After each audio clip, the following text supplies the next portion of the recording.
Have you ever been walking and not really paying attention, and whether there was a crack in the cement or your foot and just kind of accidentally trip? Well, I did not accidentally trip. I accidentally tumbled. March 30th, 2012, I had fallen down my stairs, and I was found at the bottom, lying unconscious, at the table, completely destroyed, lying next to me, with blood coming out of my nose and my ear.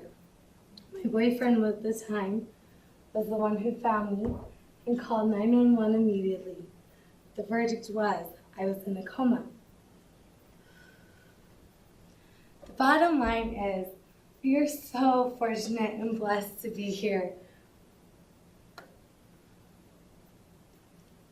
How hard are we willing to work for it? See, I was the girl that was always working 2 jobs, involved in everything under the sun. Also, I loved working out and just saying, yes, I can do that, just committing to whatever was thrown my way. With this challenge, I accepted later on. As my mother, I'm woken up at Craig Hospital. My mother is holding my hand for the first time in almost a month. She's crying, tears just won't stop streaming, and she's saying, Mom, you can't walk. And guys, I'm an athlete. I played college softball, and I was on the wakeboard water ski team at Iowa State. I'm an athlete. I love to run. And I can't walk, and I'm gasping for air. Her next words were, your right side of your body is paralyzed. I'm gasping again. I try saying, how? And that was when I committed to the challenge the final time. Nothing came out but noise. I couldn't do something that I loved doing. I couldn't do several things that I loved to do. What am I going to do? Challenge accepted. I'm going to get better, and I'm going to talk. And I will be able to say, how? Are you kidding me? What? Hello. The first step was my therapist. They came to my room the first 2 weeks because I couldn't hold my head up. I was in a wheelchair, double strapped, and it was hard for me to get in and out of my bed. So the first thing was my therapist, we're a team, and they worked together to help me reach my goal. And they came to me. So we're sitting there, and everyone can read this, A-E-I-O-U. There's an exercise that I have done in choir. So if any of you have ever been in choir, you know the A-E-I, you know. And it helps you, it helps your mouth move. You want to exaggerate the movement. So let's all do it. Ready? Go. A-E-I-O-U. It's tough, guys. Think about not moving your mouth, your lips, doing anything for almost a month, and then you're told that you have to do it 30 times. I'm in my posy bed, and I'm pressed up a little bit, and I'm like, this is hard. I can't talk, but I'm learning how to talk, so I'm going to do it. I can get through this. I am Molly Cain. With that being said, I finally got to the point the next week of I can mumble. That was good enough for me at this time in my life. Next thing was, another obstacle was walking. And have any of you guys seen a gate belt? No, yes.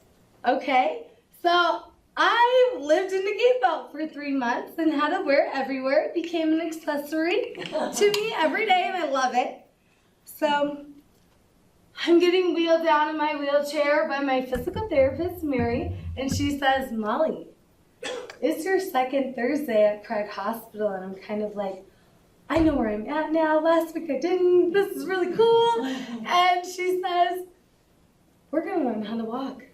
I'm thinking, okay, you can do this. It's going to be really hard, but you can do this. And so I'm on board with her, and she's wheeling me down, and all of a sudden I see the parallel bars. And guys, I coach gymnastics, and I specialize in bars. So I'm freaking out. I'm really excited. I'm like, I'm totally going to walk. Well, I didn't know that walking and learning how to walk was going to be a different pace than before. So I get up to the parallel bars, and Mary, the week before, taught me how to safely get in and out of my wheelchair. And so we practiced that, and now I'm ready to use those skills. So I'm holding on. Parallel bars are a bar on each side of your body, and I'm in between. I'm clenching. I take my first step. My first step wasn't hard because I stepped with my left leg. My right side was paralyzed. I'm taking the second step.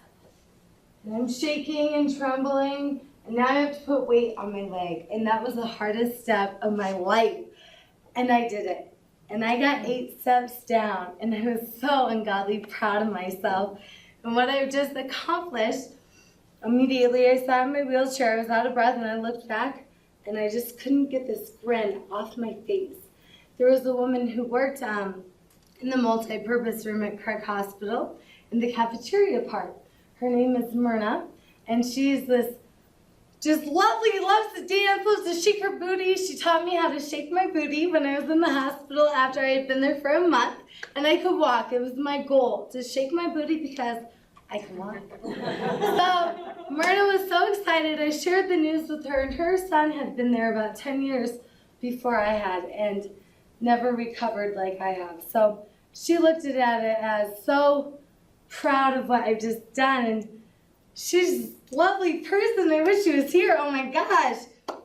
And so I finally walked, and I knew that moment on I could do it. This challenge was accepted. Whether I was at Craig Hospital or back at home in Illinois, my parents, they made me say 3 things I was grateful for when I woke up and before I went to bed. And for most, 3 things might be a little tough to think about, like, what am I grateful for? That's 6 things in one day, like, oh. But for me, I was thankful and grateful for so many things, it was hard to think of just 3. And that really helped. But I'm not saying every moment I was happy or anything, because if you were to ask my doctors or nurses or family members, my support system, the people who love me most, they would tell you that they saw the wrath of Molly Cain, and she did come out on a few occasions. See, whether we're getting frustrated or we're just down on ourselves, it doesn't matter, guys. We're so blessed to be here. It doesn't matter. Growth doesn't happen inside your comfort zone at all. So go outside your comfort zone. Let's experience what life really has to offer us. There's a large world out there, and we're only in Fort Collins. So let's experience what's out there. Practicing gratitude is one of the biggest lessons that I've learned. And it's a great interruption to your daily life. Embrace it, love it, and share it. Thank you.